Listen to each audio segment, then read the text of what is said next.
В Кыргызстане 86% студентов гуманитарных факультетов составляют девушки. Сегодня со стороны ЮНИСЕФ и ЮНЕСКО было организовано онлайн-мероприятие, которое посвящено празднованию Международного дня женщин и девочек в науке. Основная цель – привлечь внимание молодых девушек и женщин в науку и технологию. Учитывая, что в будущем наука и технология будут открывать новые возможности и перспективы, ЮНИСЕФ начал в прошлом году большую программу, которая называется «Девочки в науке», и мы хотим создавать возможности для девочек и призывать их выбирать точные науки в качестве своей будущей профессии.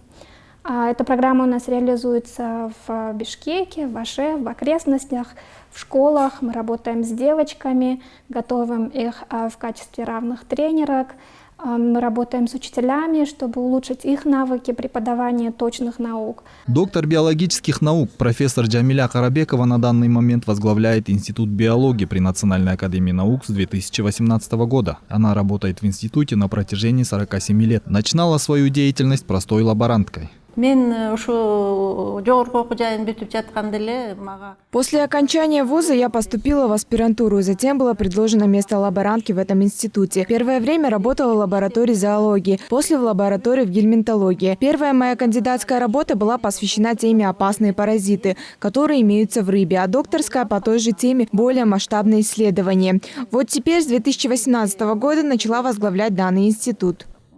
Также Джамиля Карабекова призналась, что специалистов в этой области есть, но в недостаточном количестве. Многие не хотят работать в институте из-за низкой заработной платы. Пользуясь случаем, хотелось бы призвать молодых специалистов. Мы готовы уступить место молодым. Поступайте к нам в аспирантуру, получайте образование, ведь будущее за вами.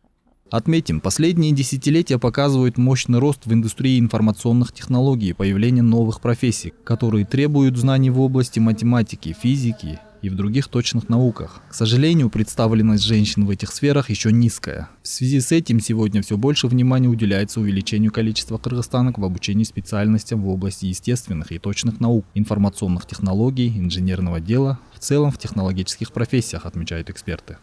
Азамат Кенжешев, Тынчтык Кульбаев, Нью ТВ.